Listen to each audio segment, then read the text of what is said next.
সকল পত্রিকা, media, online, Facebook সব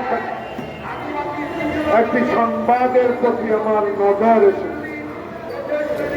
সংবাদটি হল ট্রাম্পের অভিষেক অনুষ্ঠানে হিন্দুস্তানের জয়শঙ্কর দাদা গিয়েছিলেন।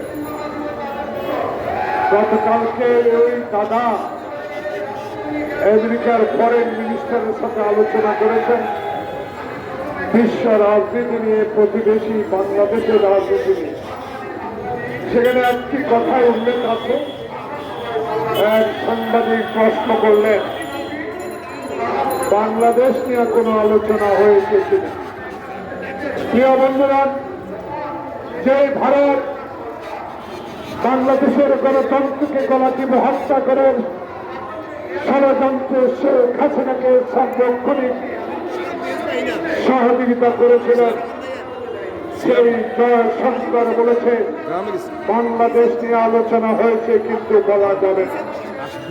প্রিয় বন্ধুগণ, যে দেশের ফরেন সেক্রেটারি আর একটি দেশের ফরেন মিনিস্টার সাথে আলোচনা কি হয়েছে সেটা সাহস করে বলতে পারে না সেই হিন্দুস্তানের ফরেন সেক্রেটারি জয়শঙ্কর দাদা। আপনাকে আমরা স্পষ্ট করে বলে দিতে চাই, বাংলাদেশের অভ্যন্তরীণ রাজনীতি নিয়ে আর কখনো মাথা ঘামাবেন না। অতীতে করেছেন শেখ হাসিনার কারণে, বাংলাদেশে এখন শেখ হাসিনা নাই। অতএব বাংলাদেশের গণতন্ত্র, বাংলাদেশের স্বাধীনতা, বাংলাদেশের সীমান্ত নিয়ে বাংলাদেশের ন্যায্য দাবি আপনাকে দিতে হবে। আর তার বাহানা চলবে না, কারণ শেখ হাসিনা। আরেকটি সংবাদের প্রতি আমার নজর এসেছে। আমাদের অত্যন্ত তরুণ রাজনীতিবিদ নাগরিক কমিটি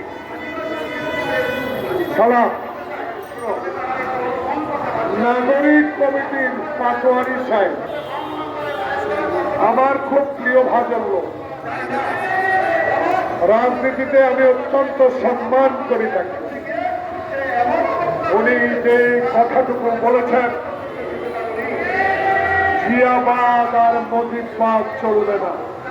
প্রিয় বন্ধুগণ, যে জিয়া বাংলাদেশে গণতন্ত্র ফেরত দিয়েছে, যে জিয়া বাংলাদেশের স্বাধীনতা ঘোষণা করেছে, যে জিয়া মুসলিম দরবারে বাংলাদেশকে পরিচিতি লাভ করেছে, যে জিয়া সার গঠন করেছে, যে জিয়া খাল খনন করে মানুষকে সেচের ব্যবস্থা করে দিয়েছে, যে জিয়া বাংলাদেশের আর্থসামাজিক অবস্থা ফিরিয়ে নেওয়ার জন্য সকল দলের নেতাদেরকে নিয়ে একটি ঐক্য গড়ে দেশ পরিচালনা করেছে, সেই জিয়াকে নিয়ে, জিয়াবাদকে নিয়ে দয়া করে কোনো কটূক্তি না করাই ভালো।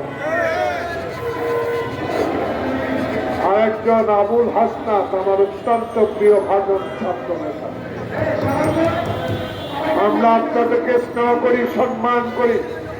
স্বাধীনতা যুদ্ধে আমরাও যখন 24 বছর বয়স ছিলাম, আপনারা এখন আমাদের চেয়ে অনেক কম বয়স। আপনার আমাদের মতো 70-80 হবেন।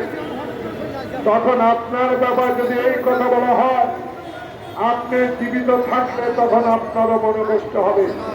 আমার নেতা মির্জা ফখরুল ইসলাম আলমগীর বাংলাদেশের একজন গ্রহণযোগ্য নেতা, বাংলাদেশের অত্যন্ত গুণীজন ব্যক্তি।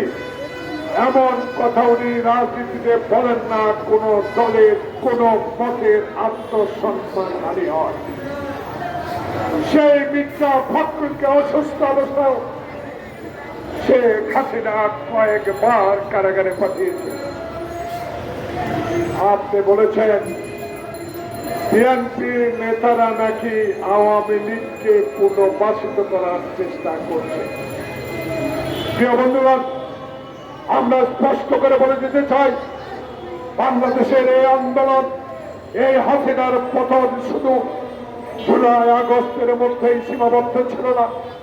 যে আন্দোলনের মধ্যে দিয়ে 16 বছর আগে আমরা বাংলাদেশের সকল মানুষকে নিয়ে, সকল গণতান্ত্রিক দলকে নিয়ে শেখ হাসিনার স্বৈরাচারের বিরুদ্ধে আমরা কঠোর আন্দোলন করেছি, জেল তুলুক, আমরা অন্যায় অত্যাচার সব সহ্য করেছি। রাতে আমাদের ঘুম হারাম ছিল, আমরা কবরস্থানে ঘুমিয়েছি, আমরা হাঁটু পানিতে দাঁড়িয়ে রাত পার করেছি। আমাদের মামলা হাজার হাজার মামলা, 40 লক্ষ আমাদের বিএনপি নেতা কর্মীর বিরুদ্ধে মামলা। আজকে তাই সে আন্দোলনরত দলের মহাসচিব এবং দলকে নিয়ে অনুগ্রহ করে এমন কথা, এমন মুহূর্তে আপনার বলা ঠিক হবে না যেই মুহূর্তে ডক্টর ইউনূস খোকন মুক্তের রক্তের বিনিময়ে অর্জিত বাংলাদেশের গণতন্ত্রকে পুনরুদ্ধার করে একটি সুষ্ঠু নির্বাচনের তারিখ নির্ধারণ করবে, ওই সময়ে এইসব কথা বলে আমাদের মধ্যে অনৈক্য সৃষ্টি করা ঠিক হবে বলে আমি মনে করি। তাই আমরা অনুরোধ জানাবো, দল করেন, মাঠে ঘাটে যান, মানুষের কথা বলেন, অন্যায়ের বিরুদ্ধে রুখে দাঁড়ান, কিন্তু দয়া করে একটা প্রাচীন শ্রমিক দলের প্রতি এমন ইঙ্গিত করা ঠিক হবে না।